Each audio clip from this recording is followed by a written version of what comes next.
So hey guys, welcome back to our YouTube channel. आज की video में हम लोग करने वाले हैं दुगनाकरण। ये जो है दुगनाकरण का लास्ट वीडियो और लास्ट पार्ट है। तो आज की वीडियो में मैं आपको इसके बारे में सब क्लियर कर दूंगी। इससे पहले भी बहुत से पार्ट मैंने बना दिए हैं, आप लोग वहां से जाकर भी चेक कर सकते हैं। तो इस वीडियो के रिगार्डिंग कुछ भी डाउट रहता है आप कमेंट में पूछ सकते हैं, टेलीग्राम ग्रुप ज्वाइन कर सकते हैं, लिंक आपको डिस्क्रिप्शन में मिल जाएगा। तो चलिए स्टार्ट करते हैं आज का वीडियो। सबसे पहले आपको पता होगा दुगनाकरण कहते किसको है। हिंदी स्टेनो में जब हम लिखते हैं तो कुछ रेखाक्षर को दुगना कर दिया जाता है अगले दो रेखाक्षर के लिए, ठीक है, या फिर कुछ साउंड्स के लिए, ऐसा आप कह सकते हैं।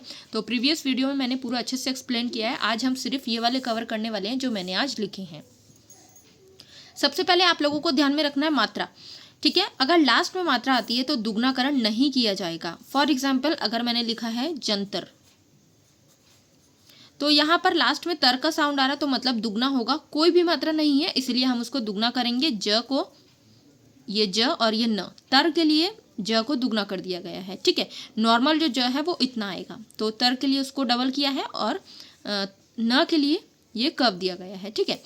उसके बाद अगर हम लिखते हैं जंतरी, यहाँ पर जो है र पे मात्रा आ रही है, आप लोग देख सकते हैं। तो उसके लिए हमें इसको पूरा लिखना पड़ेगा, ज न और तरी, इस तरीके से।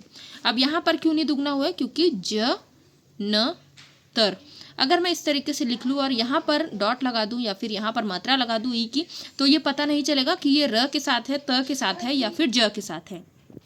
तो इसी कन्फ्यूजन को दूर करने के लिए हमारा ये रूल बनाया गया है कि अगर पीछे मात्रा नहीं है तो वहाँ पर दुगनाकरण अप्लाई किया जाएगा, अगर पीछे मात्रा है तो दुगनाकरण अप्लाई नहीं किया जाएगा। इसका अगर एक और एग्जाम्पल की बात करें तो हम लोग समझ सकते हैं सुंदर से। अगर मैंने लिखा है सुंदर तो वो भी सेम है, तो स को स न स उ सु और न और दर के लिए न को डबल कर दिया गया है। इसके विपरीत अगर मुझे लिखना हो सुंदरी, तो सुंदरी के लिए हमें स न सुन द री, दोनों सेम है क्योंकि ये तरी है ये दरी है, त लाइट है, द जो है वो डार्क है, बाकी कोई डिफरेंस नहीं है, सेम है दर और तर, ठीक है। ई के लिए मात्रा लगा दी गई है, स्वर लगा दिया गया है, तो यही डिफरेंस है कि यहाँ पर इसको डबल किया गया, यहाँ पर नहीं किया गया। तो आई होप फर्स्ट वाला पॉइंट आपको क्लियर होगा। उसके बाद आते हैं सेकंड पर। सेकंड आया है पर। तो जहाँ पर भी आपको पर का साउंड आता है, जैसे स्थान पर, दुकान पर, सड़क पर या फिर इस तरीके से कोई भी और हो, ये मैंने 3 एग्जाम्पल के लिए लिए हैं। आप अपने अकॉर्डिंग सेंटेंस बना के प्रैक्टिस कर सकते हैं जिसमें पर आ रहा है और उससे पहले एक ऐसा शब्द आ रहा है जो हम पर को जॉइंट करके लिख सकते हैं और पढ़ने में हमें याद रहेगा। ये मोस्ट इंपॉर्टेंट होता है कि पढ़ने में हमें याद रहे। तो इसके लिए कैसे कर सकते हैं, स्थान पर, तो स्थान के लिए कैसे लिखना है हमको, स थ आ न, इस तरीके से आ रहा है तो हमको न को बड़ा कर देना है, ठीक है। ये थ के लिए ये लगा है, आपको पता होगा, ये सब पढ़ के आ चुके हैं हम। और न के लिए ये लगा है, तो न पूरा है, बाकी थ न। तो पर जो है, पर इसमें नहीं है क्योंकि पर के लिए न को डबल कर दिया गया है। उसी तरीके से अगर हम लिखेंगे दुकान पर, तो ये दू, ये का न पर, इस तरीके से द और ये उ, दू का न, ये जो है ये न के लिए, और क को बड़ा कर दिया गया है, यहाँ पर न को बड़ा कर दिया गया था पर के लिए, ठीक है। अब इसके अलावा अगर हम देखें तो दुकान पर, ये दू, ये का, ये न, दुकान पर, तो पर को हम इस तरीके से भी लिख सकते हैं, पर दोनों तरीके से लिखा जाता है। आपको मेन मोटिव क्या होता है कि शॉर्ट में लिखना है, तो आपको इतना शॉर्ट में लिखना है कि आपको समझ आ जाए। और दूसरा इंपॉर्टेंट पॉइंट यही होता है, एक तो यही है कि आपको छोटा करके लिखना है, दूसरा यही है कि आपको समझ आ जाए, क्योंकि आप जब एग्जाम देने जाओगे तो वहाँ पर आपको आपका खुद का लिखा हुआ समझ आना चाहिए, तभी वो आप कंप्यूटर पर लिख पाओगे। ओके, तो आपको अगर आप प्रैक्टिस कर रहे हैं तो दुकान, दुकान और पर इस तरीके से लिख सकते हैं, या फिर दुकान, दुकान और ये पर, इस तरीके से लिख सकते हैं। पर ऊपर होता पता होगा आपको।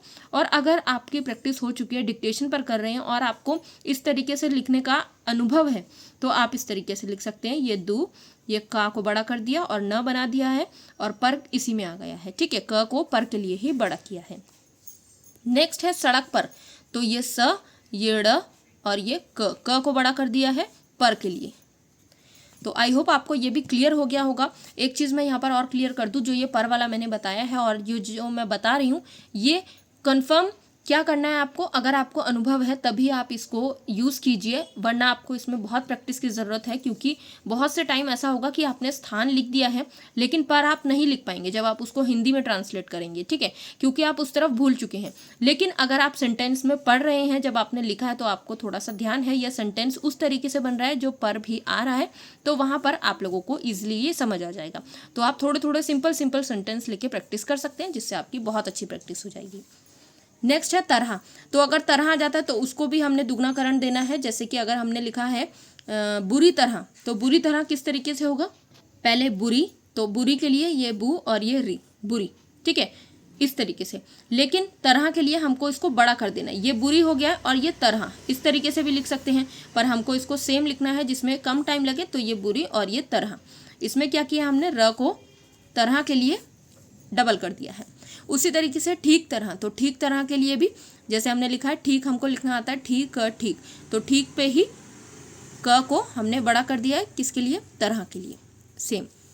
नेक्स्ट है कर। अब कर के लिए भी आता है, कर और पर दोनों सेम है, बहुत जगह यूज़ किए जाते हैं, तो मान कर, ले जा कर, पढ़ा कर, इस तरीके से और भी बहुत से वर्ड्स होते हैं, तो उनमें भी हमें सेम यही करना है, मान कर। तो मान कर के लिए माँ को इस तरीके से लिखना है, और जो न है वो ये है, और कर के लिए इनको बड़ा कर दिया गया है, म को। ले जाकर, तो ले जाकर में ये ले, ये जाकर, जा को बड़ा कर दिया है कर के लिए। पढ़ाकर, तो पढ़ाकर में भी सेम, पढ़ा कर, ये प, ये ढ़ा और ये कर, ढ़ा को बड़ा कर दिया है कर के लिए, ठीक है। तो आई होप आपको ये समझ आ गया होगा, एंड आज की वीडियो में इतना ही। Thank you so much for watching this video.